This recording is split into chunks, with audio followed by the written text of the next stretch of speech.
За биржийн тухай хуулийн гол амин сүнс нь бол Туван сайдаа, Дэлгэр сайхан сайдаа. Тэгэд биржийн тухай хуулийн чинь гол амин сүнс нь бол энэ төрийн өмчт компаниуд нийтийн баялагийг олборлоод гадагшаа гаргаж байгаа бол заавал биржээр ил тод шудраг өрсөлдөөний дүнд зах зээлийн үнд хүргэж борлуулнаа л гэсэн ийм зарчимтай штэ. Энэ зарчим чинь ерөөсөө хуулийн өөрчлөлтөнд огт байхгүй. Тийм болохоор энэ хуулийг бол дэмжих ямар ч боломжгүй байна л дээ. Энэ бүх зарчмаасаа энэ хууль чинь буцаж байна. Энэ хуулийн өөрчлөлт чинь. Тэгээ Туван сайдын хариултыг сонсхолоор Туван сайдын салбарын сайдын байр сууринаас салбараа бас нэг жоохон бодож хариулахгүй бол зөв нэг яг эдийн засгийн сайдын хэмжээнд ч юм уу нэг хариулах гэдэг юм л дээ. Тэгэхээр энэ салбар чинь өөрөө цаашаа өгчих ёстой.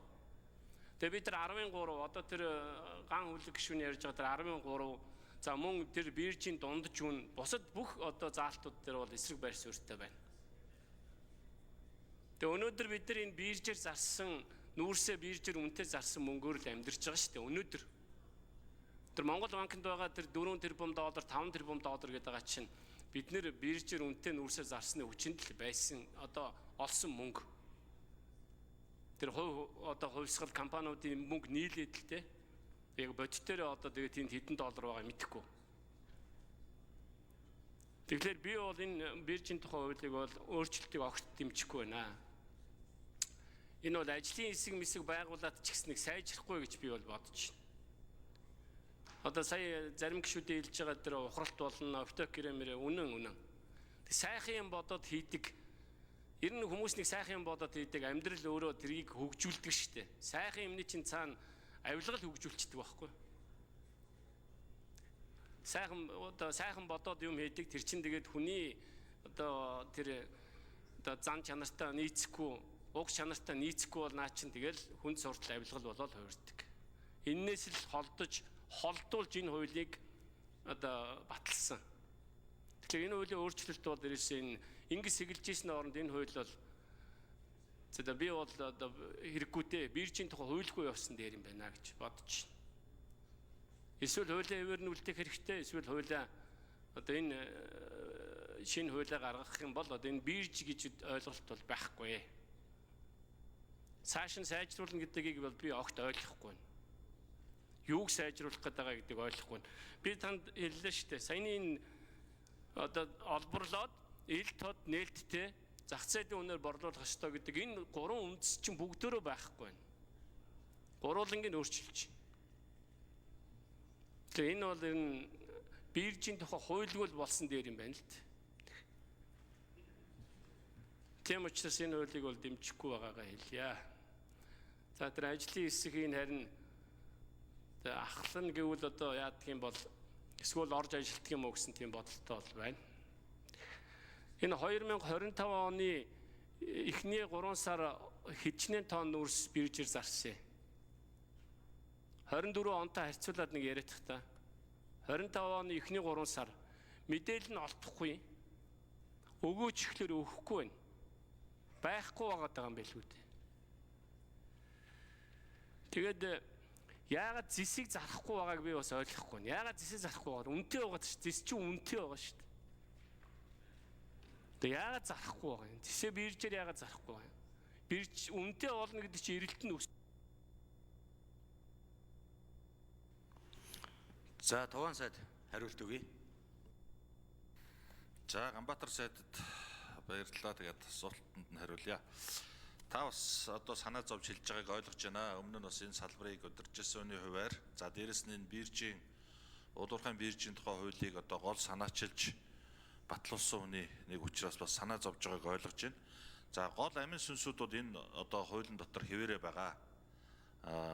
Бид нар бол сайжруулна биржийн тухай хуулийг үйлчлэлийн зогсоох юм уу байхгүй болох асуудал огт яригдахгүй.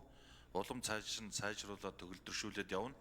Амьдрал өөрөө баян учраас бас шинэ нөхцөл байдлууд бид нар дээр нэлээд юм сорилтууд орж ирээд байгаамаа. Тэгэхээр энэ одоо хуулиа зайлшгүй оруулж ирж энэ гацааг энэ хүндрэлтэй нөхцлөөс гарах гэж энэ засгийн газар оруулж ирж байгаа.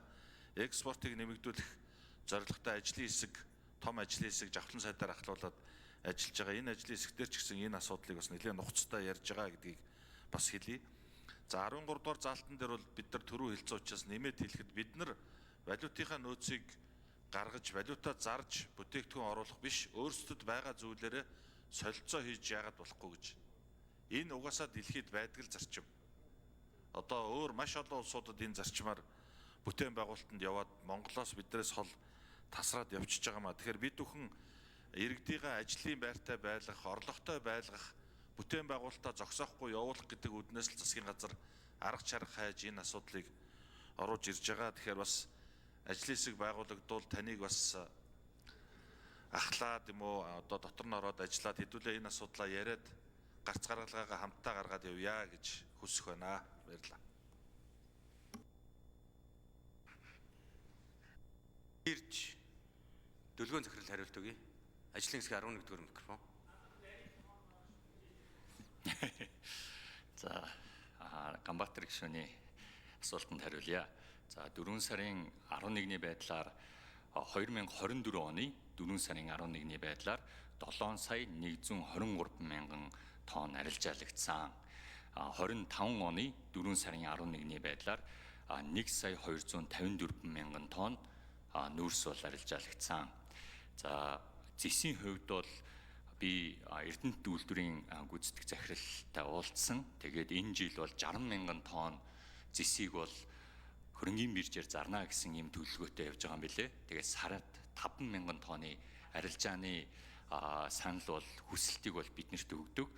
Тэгээд одоогийн байдлаар бол 5 мянган тонн бол арилжаалагдсан, 10 мянган тонн бол амжилтгүй болсон. Нийт бол 15 мянган тонны арилжааны хүсэлтийг хөрөнгийн биржид бол хөргүүлж, хөрөнгийн биржээр бол оруулж дуудлага хөдөл.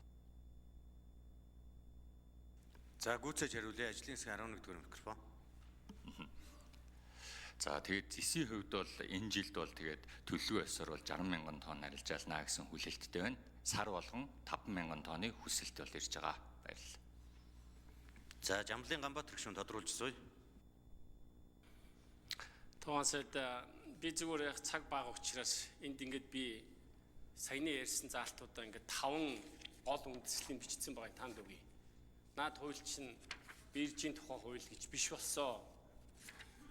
Сайжруулах үндэслэл байхгүй. Би уулын салбар руу нэг дайраад байхыг хүсдэггүй шүү. Өөрийнхөө ажиллаж исэн салбар руу. Гэхдээ хэлхээс өөр арга алга. Энэ биржийн тухай хууль бол биш. Энийг зүгээр хүчингүй болгох.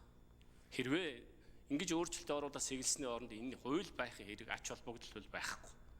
Тэр нүүрсэн дээр хэлэхэд тэр Эрдэс 575-ын хэлэхэд бол наа 5 мянган тонн гэдэг байгаа зэсийг чинь одоо өмнөх засгийн газар зарсан шүү дээ. Тэрийг хэлээд тах шиг байна да.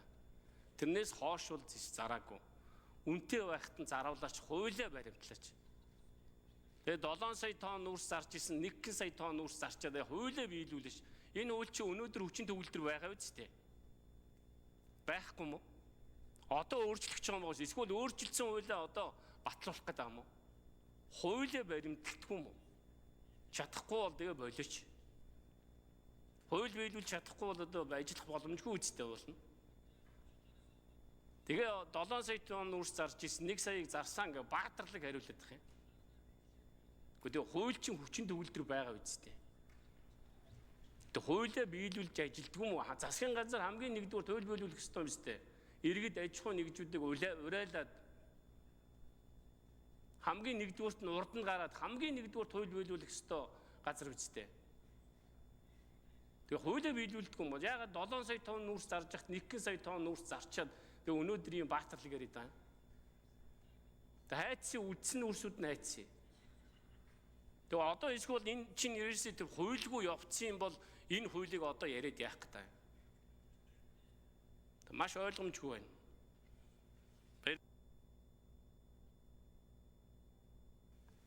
За Бүрөвжүүн сайн зэрэг гишүүн асуулт асууя.